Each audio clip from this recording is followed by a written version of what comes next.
Segunda carta del apóstol Pedro. Vamos a leer el capítulo 1.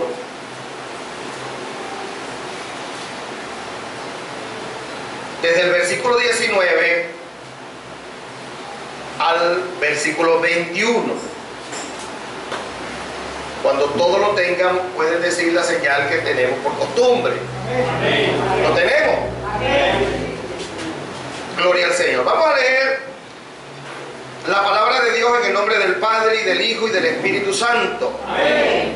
Dice la palabra del Señor: tenemos también la palabra profética más segura, a la cual hacéis bien en estar atentos, como una antorcha que alumbra en lugar oscuro, hasta que el día esclarezca y el lucero de la mañana salga en vuestros corazones, entendiendo primero esto, que ninguna profecía de la Escritura es de interpretación privada, porque nunca la profecía fue traída por voluntad humana, sino que los santos hombres de Dios hablaron siendo inspirados por el Espíritu Santo.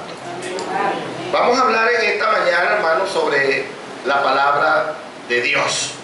Gloria al Señor. Vamos a orar al Señor. Padre, en el nombre de Jesús, Señor, te damos gracias. Gracias por tu amor. Gracias por tu misericordia tan grande y maravillosa. Gracias porque tú estás con nosotros. Gracias, Señor mi Dios, por todas tus bendiciones, porque sabemos que tu mano poderosa se ha estado manifestando en este lugar, trayendo liberación, trayendo edificación, trayendo bendición y vida eterna. Te pedimos, Señor, que nos sigas ayudando y fortaleciendo. Esta vez, Señor, a través de la enseñanza de tu palabra, que sea usted el que habla nuestro entendimiento, para que podamos comprender su palabra y a través de ella podamos afianzarnos cada vez más en su voluntad, para la gloria y honra y alabanza de tu nombre, Dios eterno, en el nombre de Jesús. Amén. Gloria al Señor. Fíjense que lo que comenzamos hablando está hablando de un fundamento en nuestra vida espiritual. Nosotros sabemos que el fundamento de nuestra vida espiritual es el Señor Jesucristo, y que donde podemos ver ese fundamento reflejado para nuestra vida es en la Biblia, en la palabra de Dios. Por eso que es importante que nosotros seamos constantes investigadores, profundizadores, estudiosos de lo que es la palabra de Dios. Fíjese que hay una palabra que el Señor expresó en una oportunidad que debe llamarnos mucho la atención. Esta semana que pasó, en la iglesia pues donde estoy, he estado hablando sobre esta palabra, una palabra que el Señor expresó y que está en la Biblia, donde se dice escudriñar las Escrituras. Quiere decir que esa palabra escudriñar nos está hablando de una investigación, de una profundización, de un ir a la esencia del mensaje que la Biblia nos quiere transmitir. ¿Para qué? Para que no seamos manipulados ni engañados. ¿Por qué? Porque aquel que no está fundamentado en la palabra puede ser, hermano, manipulado y engañado. Dice la Biblia, hermano, que de alguna forma esa palabra escudriñar nos está hablando de una responsabilidad nuestra como siervos y siervas de Dios, de profundizar la palabra. Y tenemos que saber que la Biblia es la palabra de Dios. Si algo está siendo atacada en este tiempo, hermano, es la Biblia. Muchos dicen que tienen contradicciones, otros dicen que hay que modernizarla, otros dicen, hermano, que tiene muchos errores. Déjeme decirle, hermano, la Biblia ni tiene contradicciones, ni tiene errores, sino que la Biblia hay que entenderla en el lenguaje que ella misma tiene. Por eso dice la Biblia, acomodando lo espiritual a lo espiritual. Nosotros tenemos que tener una condición espiritual para poder llegar a la esencia espiritual de la palabra de Dios. Fíjese, aquí Pedro, en esta carta, hay tres aspectos importantes donde él hace énfasis en lo que es la palabra de Dios, en lo que es la Biblia, las Sagradas Escrituras. Una de las cosas que Pedro dice allí, hermano, es que, podemos decirlo, las Sagradas Escrituras la escribieron hombres. Y esto es importante para nosotros. Yo no sé cuántos han oído por ahí gente que razona y dice, no, pero es que la Biblia la escribieron los hombres. Y es verdad, la Biblia la escribieron hombres, seres humanos, igual que usted, igual que yo.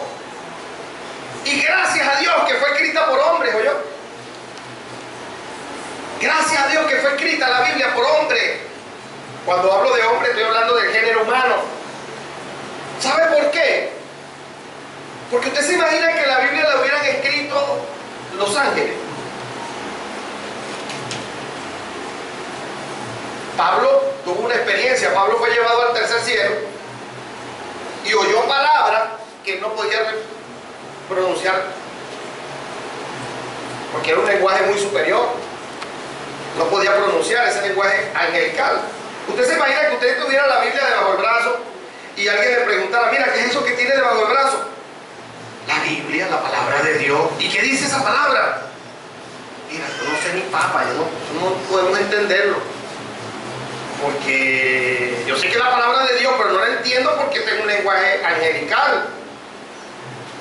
Entonces fíjese lo importante que la Biblia la hayan escrito hombres, seres humanos, y que escribieron en un lenguaje humano que nosotros podemos recibir y podemos entender. Por eso es tan importante entender que la Biblia la escribieron hombres. Mire, hermano, la Biblia es un mensaje que viene del cielo. Un mensaje que viene del cielo a través de un lenguaje humano y experiencias humanas. Porque las cosas espirituales de Dios para nuestra mente son incomprendibles. Nuestra mente no puede entender las profundidades de Dios. Usted sabe lo que es que el Señor habló con un hombre llamado Nicodemo. Y este hombre era un principal entre los fariseos. Y el Señor le dice, de cierto te digo que el que no nazca dos veces no puede ver el reino de Dios. Y este hombre, siendo un sabio, siendo un principal, no entendió esta figura humana, porque nosotros conocemos lo que es un parto, ¿verdad? Nosotros conocemos lo que es un nacimiento. Este hombre no pudo entender esa comparación entre un nacimiento y el efecto que Dios hace en nuestra vida cuando le aceptamos. Y el Señor le dice, si te he hablado cosas naturales y no las entiendes, ¿cómo será si te hablo de las celestiales? Y como quien dice, le lanzó una perlita ahí. ¿Cómo entiendes tú que nadie subió al cielo sino el que descendió del cielo, el Hijo del Hombre que está en el cielo? ¿Cómo podemos entender eso, hermano? Que el Señor le estaba diciendo, Jesús le estaba diciendo allí, mira, yo he descendido del cielo, porque vengo del cielo, estoy hablando contigo y estoy en el cielo. ¿Cómo entendemos eso humanamente, hermano? Para nosotros eso es una locura. Entonces, la Biblia es la adaptación de parte de Dios, de ese mensaje para la salvación a través de experiencias humanas. Por eso es que la Biblia tiene, hermano, la vida de hombres, de mujeres, su testimonio, batallas de un pueblo, como el pueblo tuvo victoria, como el pueblo recibió juicio, y esa historia nos refleja un mensaje espiritual para nosotros, porque la Biblia es la palabra de Dios. Ahora fíjese, tenemos que saber que aunque fue escrita por hombre, aunque la Biblia fue escrita por hombre, esa escritura jamás estuvo bajo la voluntad o inspiración del hombre. Porque el mismo Pedro dice, porque nunca la profecía fue traída por voluntad humana, sino que los santos hombres de Dios hablaron, siendo inspirados por el Espíritu Santo. Y ahí está el detalle, como decía Cantinflas, ¿verdad? Ahí está el detalle. Que aunque la escribieron los hombres, esa escritura nunca estuvo bajo la voluntad del hombre, sino que fue inspiración revelada directa del Espíritu de Dios mismo. Quiere decir que aunque la escribieron los hombres, nosotros entendemos que lo que está aquí no pertenece al razonamiento humano, sino al razonamiento de Dios. Y le voy a poner un ejemplo. ¿Quién escribió Génesis 1:1? ¿Qué dice Génesis 1:1? En el principio creó Dios los cielos y la tierra. ¿Quién escribió eso? Humanamente. Moisés. Muy bien. Están 20 puntos. Moisés. ¿Dónde estaba Moisés cuando eso estaba pasando? ¿Será que Moisés estaba escribiendo allí mientras las cosas acontecían? ¿Dónde estaba Moisés? No existía. Moisés no existía. ¿Verdad? Quiere decir que él estaba escribiendo un acontecimiento que tuvo lugar en un tiempo en el cual él no existía. Ahora, ¿cómo escribe Moisés todo eso con tanto detalle? Porque el que lo estaba inspirando a él, a escribir esas situaciones, era el que estaba haciendo todas las cosas en la creación. El que estaba inspirando a Moisés era el que estaba haciendo en el principio los cielos y la tierra. Por eso es que entendemos que la palabra de Dios, aunque fue escrita esa palabra por Moisés, nunca estuvo bajo la autoridad, bajo el dominio, bajo la inspiración de Moisés como ser humano, escribir esa palabra. Por eso es que entendemos que la Biblia, hermano, para nosotros es una palabra que fue escrita por hombres, pero que viene directamente de una inspiración de Dios. Fíjense, vamos a ubicarnos en el libro de Apocalipsis un momento. Libro de Apocalipsis.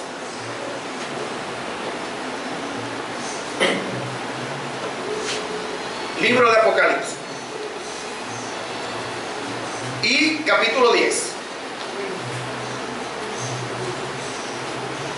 Libro de Apocalipsis, capítulo 10, versículos 1 y 2.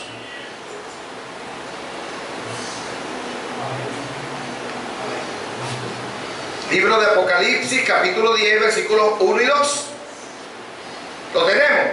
Amén. Fíjense, yo lo voy a leer. Dice la palabra de Dios. Vi descender del cielo a otro ángel fuerte, envuelto en una nube, con el arco iris sobre su cabeza, y su rostro era como el sol, y sus pies como columna de fuego. Tenía en su mano un librito abierto, y puso su pie derecho sobre el mar y el izquierdo sobre la tierra. Esta es una visión que tuvo el apóstol Juan sobre un ángel. Un ángel, hermano, con unas características muy especiales. Dice la Biblia, fíjese, que el ángel tenía sobre su cabeza el arco iris. Ahora sabemos que el arco iris es símbolo de Dios. Cuando Dios se terminó el diluvio, el pacto que Dios, la señal del pacto de Dios con el hombre que Dios dejó fue el arco iris. Quiere decir que el arco iris representa la autoridad de Dios. Ese ángel tiene el arco iris sobre su cabeza. ¿Por qué? Porque ese ángel está debajo o bajo la autoridad de Dios. Ahora el ángel, fíjese el tamaño de ese ángel, que tiene un pie en la tierra y el otro lo tiene en el mar. Pero el ángel tiene en sus manos algo. Dice la Biblia que tenía en su mano un librito abierto. Voy a pedirle a mi hermano Gabriel, venga para acá un momentico, párteme aquí. Traiga su libro, tu librito, te lo va a abrir. Aquí está el hermano Gabriel haciendo la semejanza del ángel y tiene un librito abierto. ¿Qué libro es ese, hermano, que está abierto ahí en las manos del ángel? Es la Biblia. Ahora fíjense lo que dice la Biblia. Seguimos leyendo en el versículo 8. La voz que oí del cielo habló otra vez conmigo y me dijo, ve y toma el libro que está abierto en la mano del ángel, que está en pie sobre el mar y sobre la tierra. Y fui al ángel diciendo que me diese el librito, y él me dijo, toma y cómelo, y te amargará el vientre, pero en tu boca será dulce como la miel. Entonces tomé el libro de la mano del ángel y lo comí, y era dulce en mi boca como la miel, pero cuando lo hube comido, amargó mi vientre. Juan oye una voz que dice, anda y pide el libro, toma el libro. Juan va y pide el libro al ángel. El ángel le dice, toma y cómelo. Será dulce en tu boca, pero amargará tu vientre. Y llegó Juan y dijo, cuando lo agarré, lo comí. Y fue dulce como la miel en mi boca, mas cuando lo hube tragado, amargó mi vientre. ¿Sabe qué significa eso? Que hablar de la Biblia en nuestra boca es muy dulce. Yo me acuerdo cuando yo no tenía al Señor, a mí me predicaban más. Y a mí me gustaba que me hablaran de Daniel, que me hablaran de David, que me hablaran de las historias, que me hablaran de cosas interesantes, de las profecías. Mira que un anticristo, una marca, y a mí me gustaba porque eso era dulce, es dulce, hermano. Nosotros a veces nos ponemos a hablar de la Biblia, hermano, y cuando, ¿qué hora es? Las 3 de la mañana. A mí se me hacía a veces hasta las 5 de la mañana, hermano, hablando de la Biblia. Porque es muy sabroso, a la gente le gusta oír de la Biblia, háblame de la Biblia. Y a veces estamos en el trabajo y cualquiera dice, mira, la Biblia se está cumpliendo. Como para buscar una conversación ahí para oír de la Biblia, porque es un tema interesante, es dulce hablarlo. Pero cuando nos toca ponerla por obra, hermano, nos amarga. No es fácil poner esta palabra. Mire, la única forma de poner esa palabra por obra en nuestra vida es con la ayuda del Espíritu Santo. Amén. Porque esta palabra no es fácil ponerle por obra en nuestra vida, porque poner por obra en nuestra vida, esta palabra es decirle no a nuestra carne, es negarnos a nosotros mismos, es decirle ya no vivo yo, sino que vive Cristo en mí. Por eso es que muchos han tratado de agarrar la Biblia, hermano, como un desparasitante. Una persona que tiene parásito y va al médico y dice, mire que tienes parásito, tómate este desparasitante que esto te va a hacer que tú botes todos esos parásitos. Y el hombre llegó y agarró y lo probó así, demasiado amargo. Mejor lo voy a agarrar y me lo voy a echar en la barriga. Y pasó un mes con la barriga más grande y fue para el médico y le dijo, mire, pero yo quiero saber qué me pasa, porque yo usé el remedio y no me y sigo peor. Pero tú te tomaste el remedio. No, yo estoy muy amargo, yo no me tomé ese remedio. Yo me lo eché por encima, es que por encima no hace efecto, hay que ingerirlo. Hay muchos que han agarrado la Biblia y quieren echársela por fuera nada más. Agarro lo que me conviene, lo que no me conviene lo suelto por allá. No, la Biblia no se puede estar tomando en toda su totalidad, hermano. Hay cosas que son para uno y cosas que no son para uno. Toda la Biblia es para nosotros. Amén. Toda la palabra es inspirada por Dios, dice la Biblia, y es útil. ¿Verdad? Entonces, ¿qué es lo que pasa? Que a veces poner por obra esa palabra, hermano, amarga. Yo me acuerdo que a mí, sígueme hablando, sí, y esa marca, ¿en qué mano la van a poner? En la derecha, y en la frente también, sí, y mira, vale, mira, yo leí en el periódico, y ahora vas, está escrito. Ay, Dios mío. Mira, para después, hoy. Vamos bien, pero para después. ¿Por qué? Porque yo sabía dentro de mí que esta palabra iba a amargar mi vientre. Entonces ese libro que tiene allí el ángel está representando la palabra de Dios. Ahora le voy a hacer una pregunta. Cuando eso estaba sucediendo, ¿ya habían sido recolectados los libros que contienen la Biblia como tal? ¿Humanamente? No. Pero ya le voy a decir por qué eso sí tiene razón. No estaba siendo, no habían sido recolectados porque estaba sucediendo ahí un acontecimiento que aparece aquí. Porque hablar, fíjese, este tema de cómo fueron recolectados los libros y cómo fueron de alguna forma determinados como inspirados, es un tema hermoso que también Dios nos permita dar en un momento. El Señor me dio un tema muy profundo en cuanto a eso, ¿no? Hombre, así como inspiró Dios a hombres para que le escribieran, así inspiró Dios a hombres también para que poder extraer esos libros y recopilarlos en uno. Entonces fíjese, resulta que hablar de la Biblia es muy sabroso, pero ponerla por obra, hermano, ¿verdad? No había sido recogido todavía todos los libros. ¿Qué dice eso? Que antes que tuviéramos la Biblia en nuestras manos, ya existía en el reino de los cielos. Usted sabe lo que es que usted tiene el privilegio, o tenemos el privilegio, de tener entre nuestras manos algo que viene directamente del cielo. O sea que tenemos un pedazo de cielo entre nosotros. La Biblia es un pedazo de cielo, hermano. Qué privilegio tan grande. Y cómo hay personas que le dan pena cargarla. ¿Ah? Cuando éramos borrachos no nos daba pena cargar una botella de aguardiente de brazo o una carterita en el bolsillo, ¿verdad? Ahora que somos hijos de Dios, que somos príncipes de Dios, que somos pueblo de Dios, que somos, hermanos, herederos y primogénitos de Dios, hermano, no nos debe avergonzar cargar un pedazo de cielo entre nosotros. Tenemos que cargarlo con mucho orgullo y con una honra muy grande de parte de Dios, porque eso es algo que el Señor nos ha dado, que viene del cielo. El mismo Señor Jesucristo lo dijo: no solo de pan vivirá el hombre, sino de toda palabra que sale de la boca de Dios. Ay, esta palabra salió de la boca de Dios, hermano.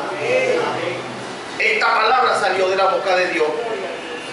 Por eso es que tenemos que ver esta palabra con mucha reverencia, con mucho cuidado, escudriñarla, porque la esencia de esta palabra nos fundamenta cada vez más y más en la voluntad de Dios. Entonces sí fue escrita por hombres, pero antes que los hombres la escribieran, ya existía en el reino de los cielos. Y esa inspiración vino de Dios, porque esta palabra salió de la boca de Dios. Entonces este aspecto de la palabra es muy importante, porque Pedro sigue hablando y sigue diciendo otra expresión muy importante. Pedro dice que las Sagradas Escrituras no son, o las profecías no son de interpretación privada. ¿Qué quiere decir esto? Que la interpretación de la Biblia no depende del razonamiento humano. No es como cada quien la interpreta, porque en el mundo también se dice, hermano, cada quien interpreta la Biblia a su manera. Pero eso no es lo que la Biblia enseña. Porque la Biblia dice que hay que acomodar lo espiritual a lo espiritual. ¿Qué quiere decir eso? Que el mejor intérprete de la Biblia, óigame bien, el mejor intérprete de la Biblia es la misma Biblia. Ella se interpreta a sí mismo. Por eso es que es necesario que nosotros hondiemos en ella. ¿Para qué? Para que nuestra interpretación de la palabra de Dios siempre esté en coherencia con lo que la Biblia enseña. Fíjense esto, hermano. ¿En qué idioma fue escrito el Antiguo Testamento? En hebreo y uno que otro aspecto en arameo, pero su mayor en hebreo. ¿Y en qué idioma fue escrito en el Nuevo Testamento? En griego, el griego que llaman griego koiné, que es el griego, hermano, clásico, que se habló en los tiempos de Cristo. Este griego tiene unas características porque se habló en aquel entonces, por las conquistas de Alejandro Magno, ¿verdad? Uno de los conquistadores más grandes de la historia, pero ese es otro tema. Ahora fíjese esto, hermano. Nosotros tenemos que estudiar el idioma y el lenguaje de la Biblia para poder llegar a veces a una esencia de lo que la palabra nos quiere decir. ¿Qué es un idioma? Vamos a ver, ¿qué es un idioma? Un idioma es la forma de comunicarse de una nación. ¿Qué idioma hablamos nosotros? El castellano o el español, ¿verdad?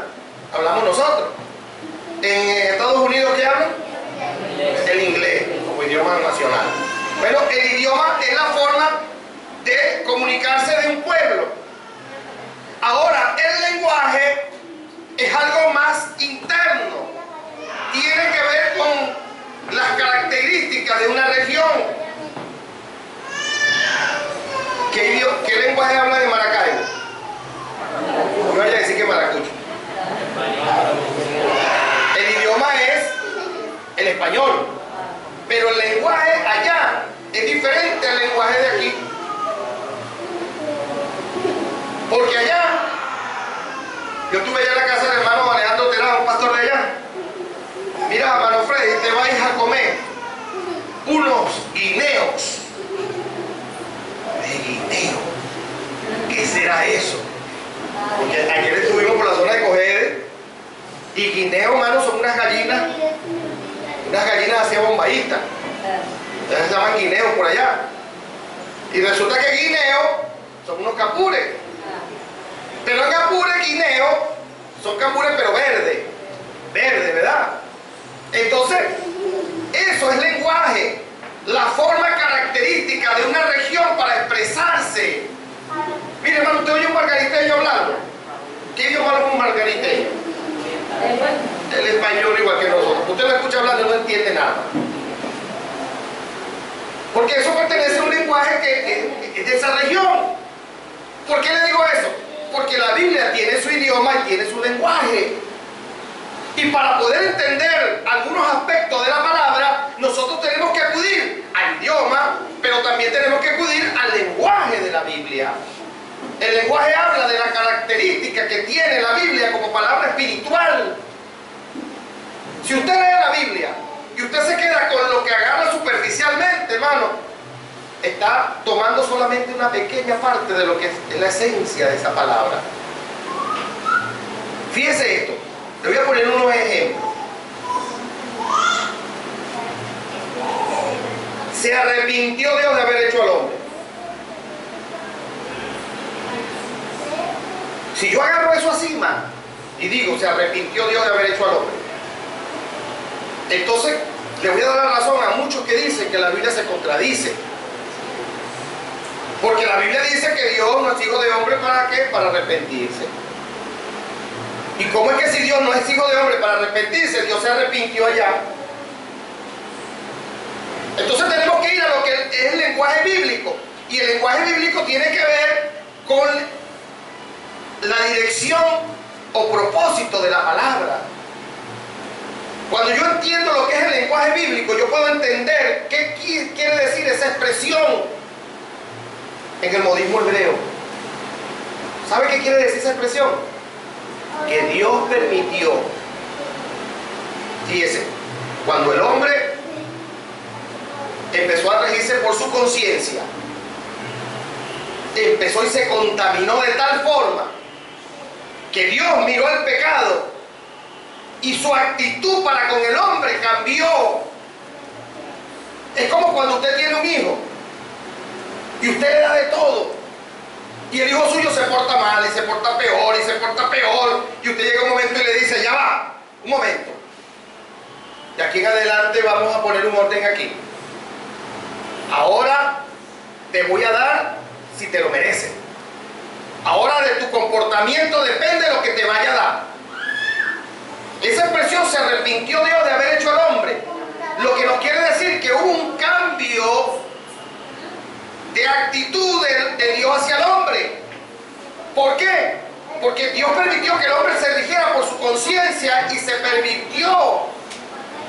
contaminó de tal forma que Dios decidió acabar con toda esa creación. ¿Pero qué hizo? Fíjense lo que es la misericordia de Dios. Y un hombre justo llamado Noé, y le mandó a hacer un arca para que todo el que entrara en el arca no pereciera por el diluvio. ¿Usted no cree que Noé predicó? La Biblia dice que Noé era pregonero de justicia. ¿Usted no cree que Noé mientras hacía el arca llegaba, amigo, Dios ha determinado acabar todo con un diluvio, amigo, el que entra al arca no perecerá en el diluvio? ¿Usted cree que Noé no hizo eso? Entonces se arrepintió Dios de haber hecho al hombre. Está hablando del cambio de actitud de Dios con el hombre, para que el hombre ahora, por su decisión, obtuviera salvación. Por eso dice la Biblia que nosotros en este tiempo son como los días de Noé, porque el hombre tiene la decisión de aceptar la salvación de Dios o rechazarla. Ahora fíjese, endureció Dios el corazón del faraón. Pobrecito faraón, pobrecito ese hombre. No era culpa de él, la culpa es de Dios que endureció ese corazón. Fíjese, si nosotros tomamos superficialmente allí, cualquiera nos manipula, nos dice, bueno, que fue algo que no fue ni culpa del faraón. ¿Qué le parece? Cuando usted va al estudio de lo que es el lenguaje bíblico, de lo que es el idioma y el lenguaje, usted se da cuenta que lo que se quiere decir allí es que Dios permitió que se manifestara lo que estaba dentro del corazón del faraón. ¿Qué es lo que había en el corazón del faraón? Orgullo, soberbia. Si usted lee la Biblia, usted se da cuenta que el hombre llegó y dijo, ¿y qué van a decir los otros pueblos? Que deje ir a esta gente, mi nombre va a quedar en poco. Y lo fue a buscar. Entonces, por eso que es importante escudriñar para fundamentarnos en lo que la Biblia quiere enseñarnos o decirnos. Fíjese, ahí hay una expresión en la Biblia que a mí no me cuadraba, que está en Lucas 14:26. ¿Quién lo puede leer allí un momentico?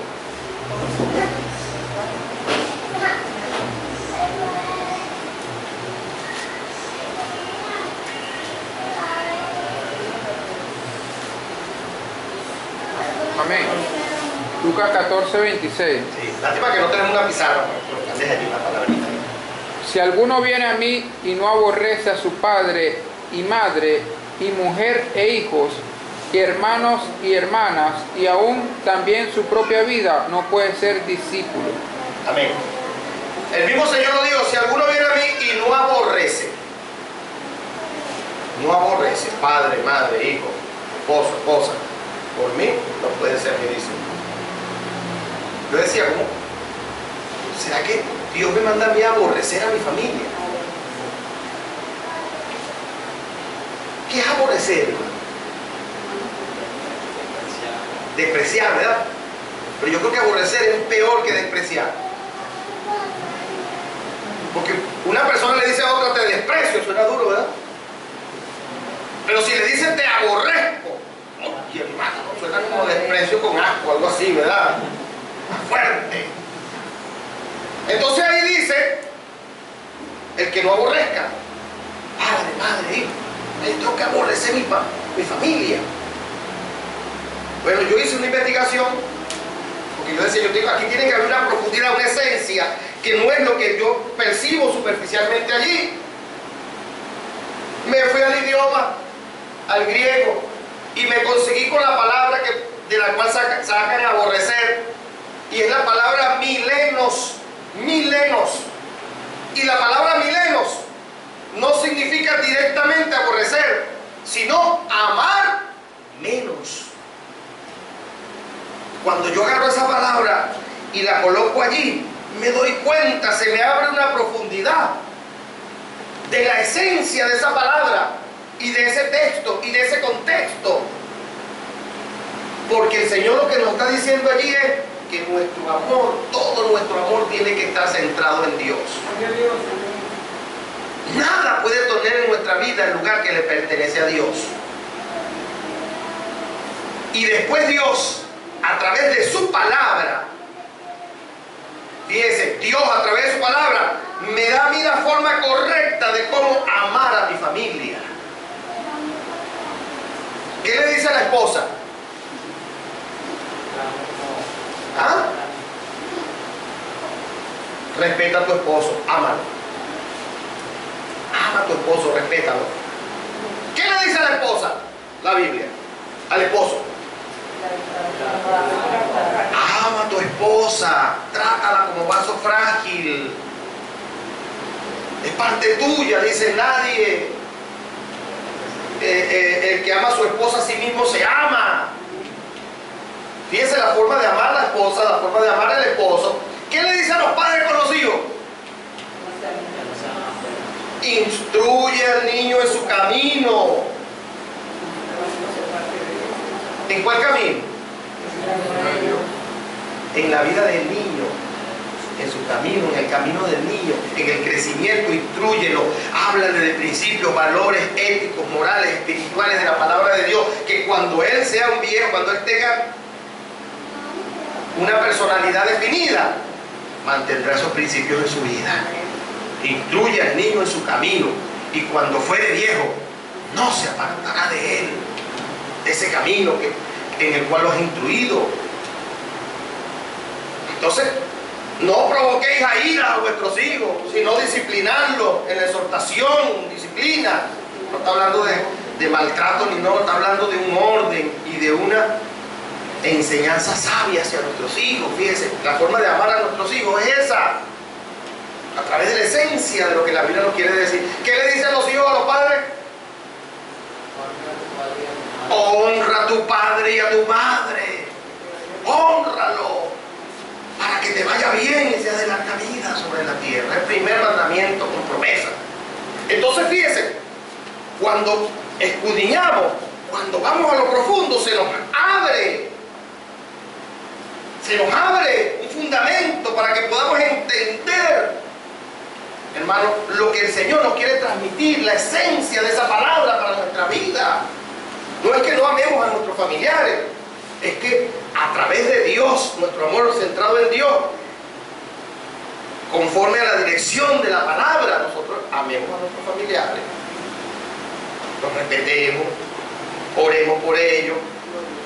Entonces fíjense, la Biblia no es de interpretación privada, sino que conforme a lo que la misma Biblia enseña, tiene que ser interpretada y recibida. Porque si la Biblia fuera de interpretación privada, cada quien tuviera una forma diferente de pensar de lo que es la Biblia. Pero si nosotros sabemos que esta palabra viene de Dios, proviene de Dios, y que la interpretación viene directamente de Dios, a través de ella misma, nosotros vamos a tener una visión, una misma visión y una misma dirección, que es la dirección de Dios. Por eso es que el Señor lo dijo: no todo el que me dice Señor, Señor, entrará al reino de los cielos, sino aquel que hace su propia voluntad. ¿Eso es? ¿No es la propia voluntad de la gente? ¿Cuál? Ah, la voluntad de Dios. ¿Y dónde está reflejada la voluntad de Dios? Mire aquí. Por eso que esta es la voluntad de Dios, no es la voluntad nuestra. Y por eso que tenemos que interpretarla conforme al dueño de esta voluntad. ¿Vamos entendiendo? Entonces tenemos dos principios. El primero fue escrita por hombre. El segundo no es de interpretación privada. Y el tercer aspecto que Pedro dice aquí, hermano, es aún más importante que todos los otros dos. ¿Qué le parece? Porque el tercer aspecto que Pedro dice allí es que es la palabra profética más segura. ¿Qué quiere decir eso, que es la palabra profética más segura? Que la Biblia es el filtro por donde tenemos que filtrar todas las cosas que recibimos en nuestra vida espiritual. Llámese sueños, Llámese sueño. Mire, hermano, no todos los sueños son de Dios. ¿Oyó? A veces hay hermanos que llegan y todo lo que sueñan es porque Dios se lo reveló. No, tenemos que filtrar los sueños por la palabra.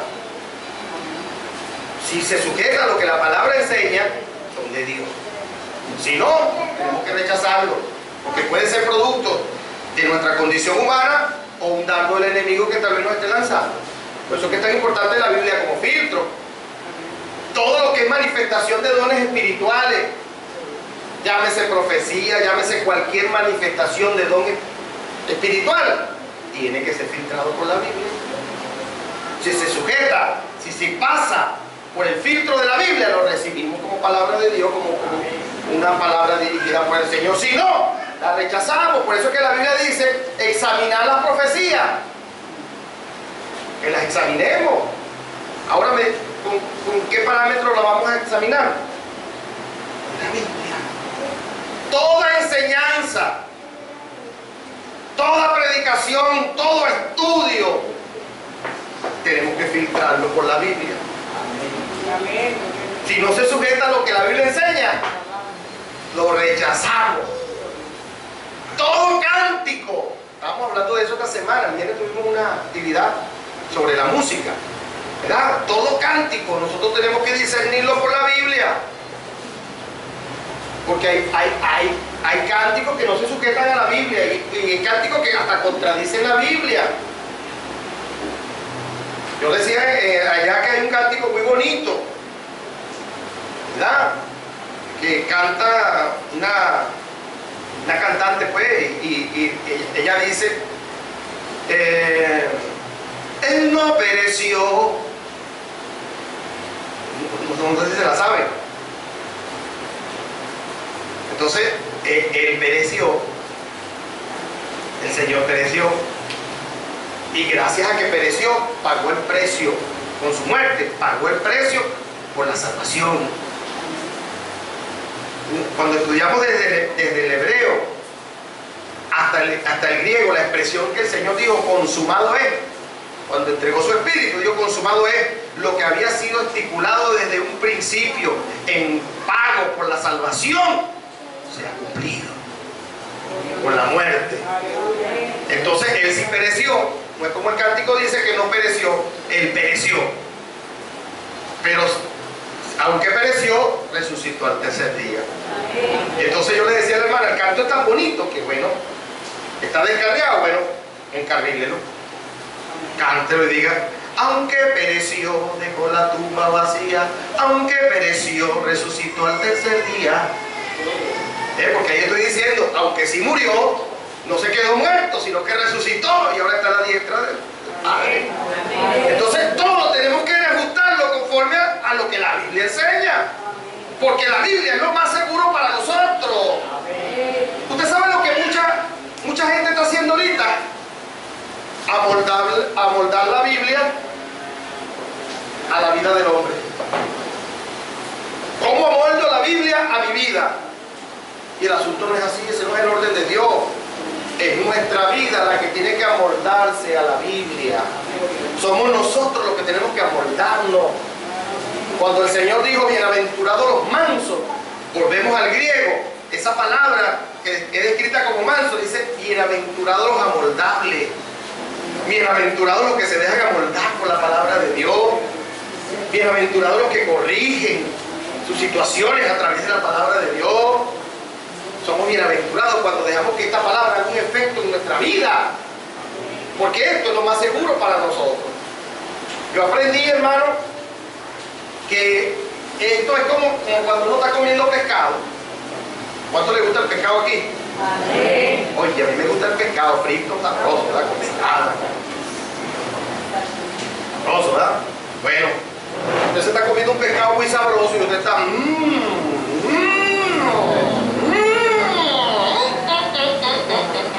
espina. Se agarró la espina, la apartó y se siguió comiendo su pescado. No se traga una espina. Yo tengo un amigo que se tragó una espina y murió por eso. Se le incrustó en el intestino, le vino una peritonitis y murió por tragarse una espina. Espiritualmente, Hay muchos que están muertos por tragarse espinas espirituales. En toda predicación, en toda enseñanza, en el filtro de la Biblia, ¡ay! Tan buena la enseñanza, pero eso no me cuadra porque la Biblia no lo dice. Porque lo más seguro para nosotros es la Biblia. ¿Usted se imagina, hermano, que aquí se aparezca un ángel? Yo estoy seguro que aquí hay ángeles, ¿no? Aquí hay ángeles de Dios. Y ellos anhelan mirar el Evangelio, anhelan todo lo que se hace pues, en el servicio. Bíblicamente lo podemos comprobar. Pero ver un ángel con nuestros ojos, hermano, el Señor me permitió a mí el privilegio de ver un ángel. Y eso es algo que marca nuestra vida. Eso me marcó a mí para siempre. Porque eso lo tengo aquí, hermano, y eso me fortalece. Pues, hace años de eso y todavía, hermano pastor, todavía siento pues que me transmite, esa visión me transmite una cosa especial de Dios, me fortalece. Porque es algo maravilloso. Usted se imagina un ángel que se parezca aquí con sus alas, porque no vamos a hablar de los ángeles, pero bueno, un ángel que se parezca aquí y le diga: siervos y siervas del Altísimo, ya no hace falta congregarse.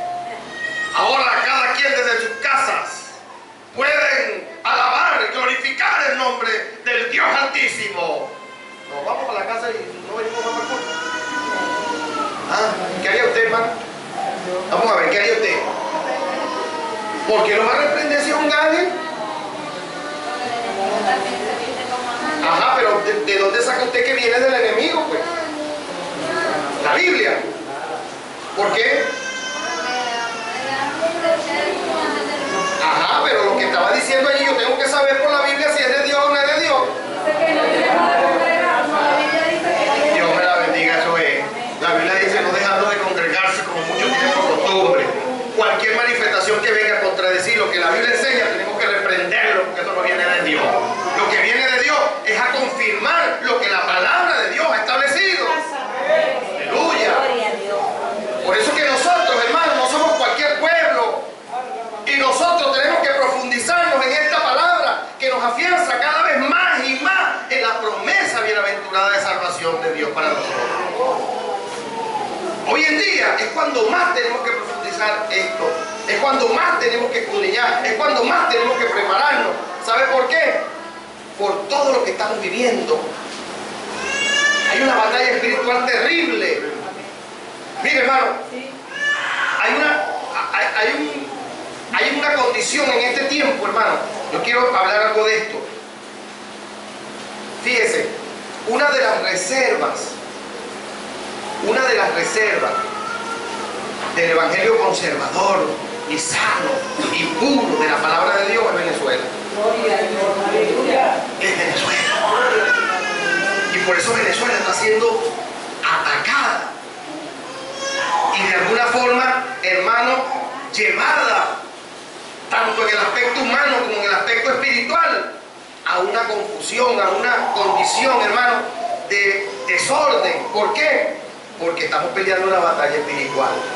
Y Venezuela está dentro de un propósito de Dios, hermano. De aquí de Venezuela van a salir hombres y mujeres a predicar el evangelio en muchas partes de Venezuela, a llevar el evangelio, la doctrina, la palabra de Dios, hermano.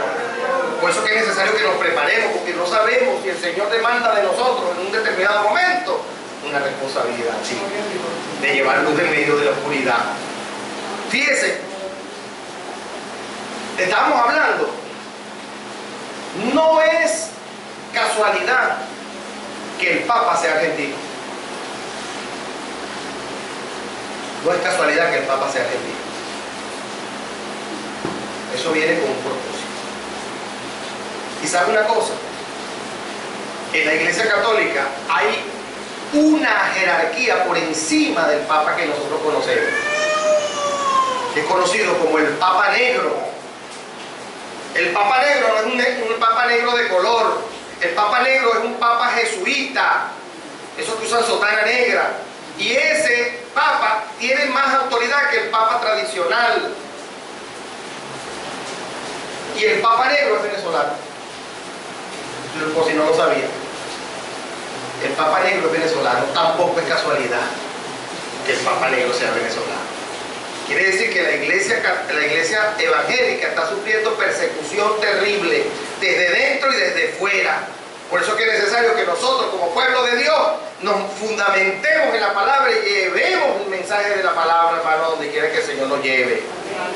De que la palabra de Dios es fiel y verdadera. De que la palabra de Dios tiene la condición de cambio en el hombre para acceder a la salvación de Dios. Entonces nosotros tenemos la responsabilidad de escudriñar esta palabra, de profundizar cada vez más su palabra. ¿Para qué? Para que entremos nosotros en ese proceso de perfección de Dios en nuestra vida. Porque ahí está el efecto de la palabra de Dios en nuestra vida. Timoteo, primera de Timoteo. Me estoy extendiendo porque está lloviendo, Marino. No podemos ir. Y como a mí me han enseñado a aprovechar todas las cosas, el pastor me decía, aprovecha el limón, pícalo en cuadrito, lo lanzas en la licuadora con tu concha y te tomas eso, que eso tiene más vitamina. Bueno, vamos a aprovechar el tiempo. No nos podemos ir de todas maneras. Primera de Timoteo. Perdón, segunda de Timoteo.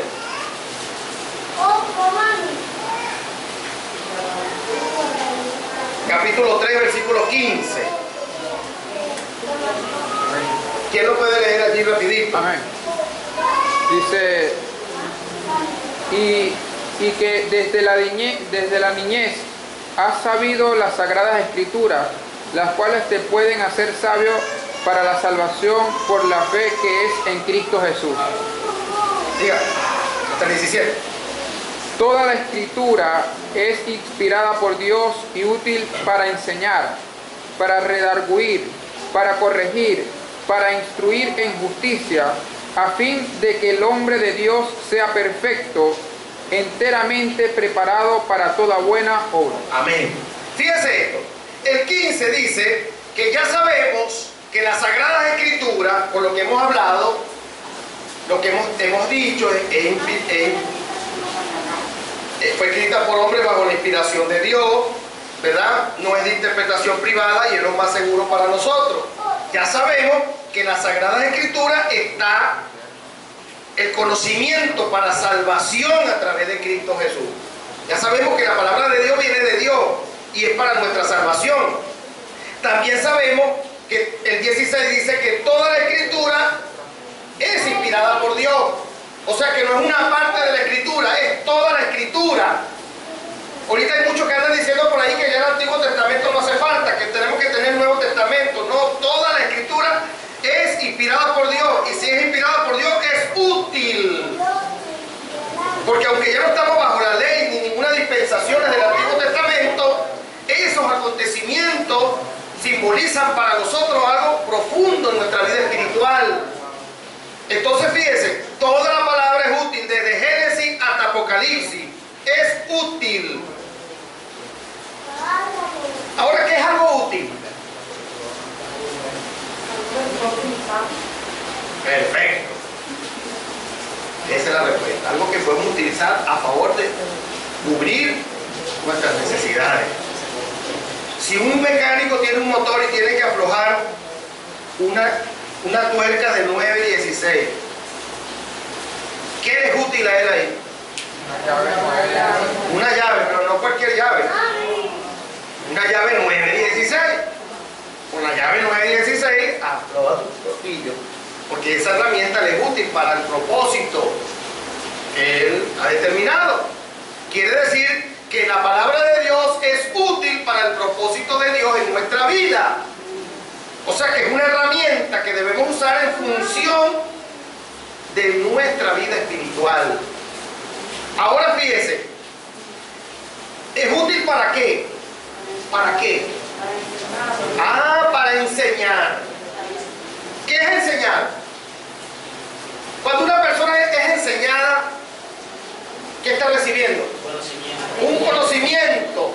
O sea que la palabra de Dios nos da un conocimiento, nos enseña. Nos enseña. ¿Para qué nos enseña? Para redarguir,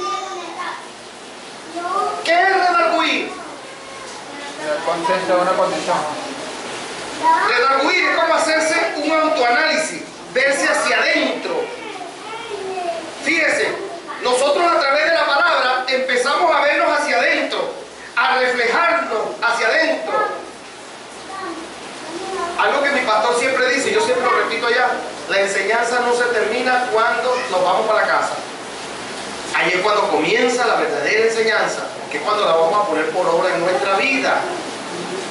Entonces, a través del conocimiento que recibimos de Dios, nos autoanalizamos. ¿Para qué nos autoanalizamos?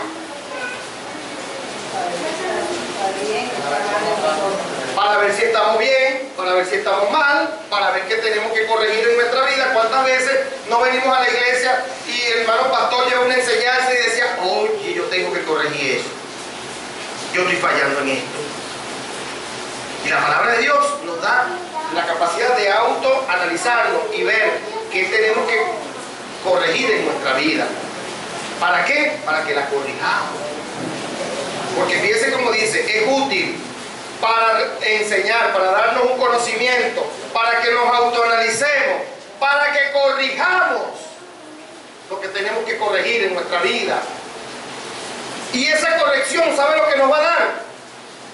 Una instrucción. ¿Usted sabe lo que es una instrucción? ¿De dónde viene la palabra instruir? Crear valores que permanecen en la vida del individuo. O sea que cuando una persona oye la palabra, se autoanaliza y corrige lo que tiene que corregir en su vida, esa corrección queda como una instrucción en su vida. Porque no solamente lo va a aplicar en su vida, sino que también lo va a enseñar cuando le corresponda. Lo va a enseñar a ayudar a otros a corregirse también. Hermano, yo también estaba en esta situación, pero yo, a través del sometimiento a Dios y su palabra, el Señor me ayudó y me dio la victoria. Y así mismo te puede dar victoria a ti. O sea que la instrucción es un valor que queda permanentemente en nuestra vida. ¿Cuántos han manejado bicicleta aquí? Bueno, pastor, ¿usted maneja bicicleta? ¿Cuánto tiempo tiene que no maneja bicicleta? 20 años. ¿Será que si yo le doy una bicicleta, usted la maneja? Eso no se olvida. Porque eso queda como una instrucción en nuestra vida, en nuestro ser. Asimismo, son los valores que recibimos a través de la palabra de Dios. Quedan intrínsecos en nuestro ser, como una instrucción, como un valor que aplicamos en nuestra vida, aplicamos en nuestro entorno y lo enseñamos también. Entonces, fíjense, la Biblia es útil para enseñarnos, para que redarguyamos, para que corrijamos y para que esa corrección quede como un valor. Y el 17 dice, a fin de que el hombre de Dios, ¿quién es el hombre de Dios? Aquí no está hablando del hombre masculino solamente, está hablando del género humano, el hombre, la mujer de Dios. Aquel que ha aceptado a Cristo, aquel que se está esforzando por cumplir la palabra, aquel que está constantemente en esa búsqueda, pues, del Señor, de esa unción, a fin de que el hombre de Dios sea perfecto. Aquí fíjese, el Señor dijo, sé perfecto como vuestro Padre es perfecto. Haya hambre y sed de tu palabra, Señor, de aprender de ella, para aplicar esos aprendizajes en nuestra vida y para enseñarlos para la gloria de tu nombre, Señor. Aleluya. Gracias, Señor. Recibe toda la gloria y toda la honra y toda la alabanza, Dios, en el nombre de Jesús. Gracias te doy, Señor, por esta palabra, Señor, que